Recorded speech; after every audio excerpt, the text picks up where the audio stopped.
Hola a todos, esperando que se encuentren muy bien. Les grabo este video con no solo el fin de transmitir información, la cual puede ser buscada por cada uno en libros, documentos, sino que quiero transmitirles mis aprendizajes e inspirar a los miembros del grupo a profundizar en su propia relación con la palabra de Dios, en base a lo investigado en la vida de Agustín de Hipona y cómo estos aprendizajes podemos aplicarlos en nuestra vida a diario. Agustín nació en África en el año 354.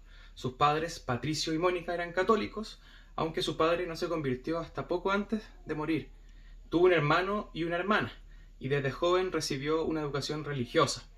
A pesar de su inteligencia excepcional, Agustín tuvo una vida de excesos y renegó de la religión de su madre. Durante su juventud se entregó a la lujuria, al alcohol, a la búsqueda de placeres de la carne, a pesar de una buena educación recibida.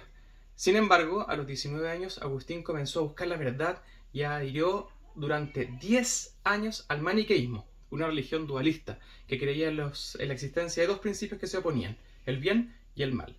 Con el tiempo comenzó a cuestionar las enseñanzas de esta religión y se dio cuenta de que no podía responder a muchas de sus inquietudes que se planteaba. En el año 383 Agustín se trasladó a Milán, donde conoció a Ambrosio, el obispo de la ciudad. Ambrosio tuvo una gran influencia en su vida y le ayudó a encontrar respuestas a muchas de estas preguntas. Agustín, antes de su conversión, era maestro de retórica. Su habilidad para el lenguaje, su argumentación, lo preparó para un intenso estudio de la escritura y los textos filosóficos.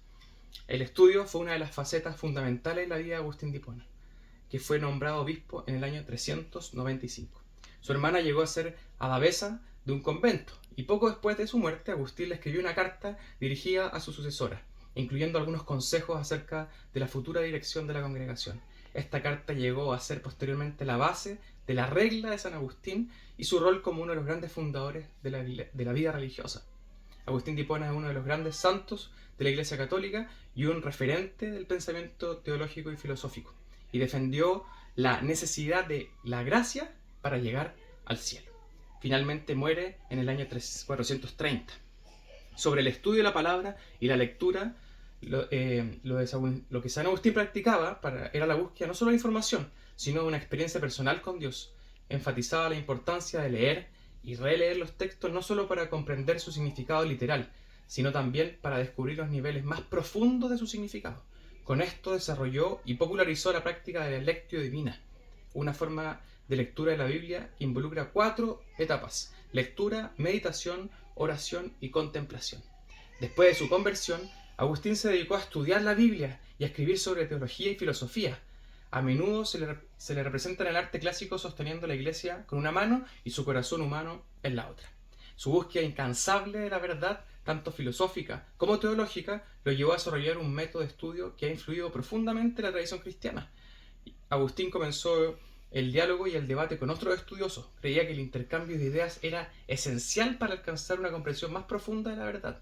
Agustín creía que la interpretación de la Biblia debía hacerse en comunidad, bajo la guía de la Iglesia. Agustín escribió muchos libros, por ejemplo, de doctrina cristiana, un tratado sobre la interpretación bíblica donde expone el método de estudio. La ciudad de Dios, otro, una defensa del cristianismo contra las acusaciones de los paganos.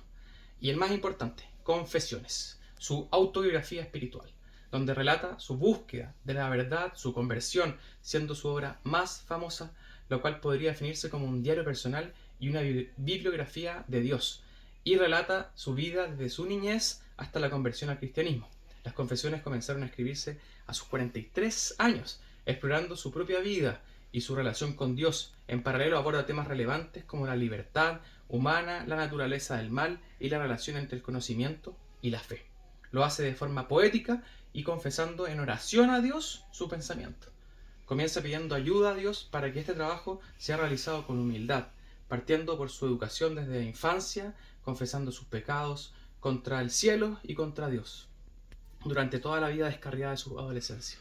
Agustín confiesa que su madre Mónica le ayuda a comprender la importancia de Dios en su vida, de la oración y la meditación, y entonces Agustín da un paso definitivo hacia el cristianismo, formándose una imagen de Dios que intenta describir.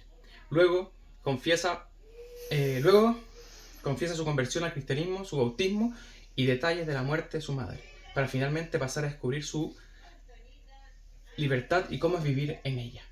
Él creía que uno no puede conocer a Dios si no tiene autoconocimiento de su corazón. Su cita más famosa es: conócete a ti mismo.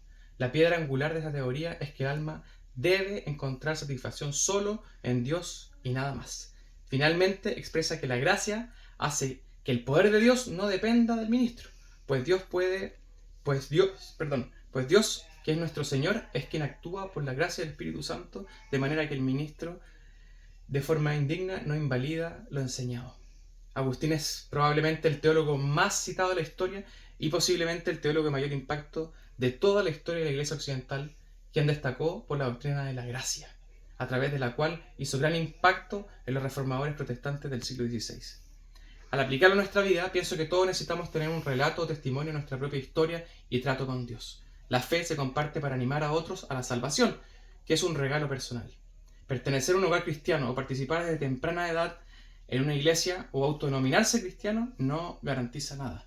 La religión intenta enseñarle al hombre cómo llegar a Dios, olvidando que ese trabajo Jesús lo hizo hace más de 2000 años, cuando se despojó de todo y se hizo hombre obedeciendo a su Padre hasta la cruz. Dios nos llama justo aún siendo pecadores, gracias a la salvación que Él hizo en la cruz por nosotros, y es por esa misericordia que podemos decir que no importa lo que hayamos hecho o dejado de hacer durante nuestra vida, sino que lo importante es qué podemos hacer desde este momento en adelante para cumplir el mandato de Jesús de establecer el reino de Dios en la tierra. Algunas preguntas para que reflexionemos. ¿Cómo podemos aplicar los principios de Agustín a nuestra propia lectura de la Biblia? ¿Qué obstáculos creen ustedes que nos impiden dedicar más tiempo al estudio de las Escrituras? ¿Cómo podemos fomentar una cultura de lectura bíblica en nuestra comunidad? ¿Cuál es el papel de la comunidad en la interpretación de la Biblia? ¿Cómo podemos integrar la lectura de la Biblia en nuestra vida diaria de manera significativa? Espero que este video sea de utilidad y leeré con mucha atención sus comentarios. Bendiciones.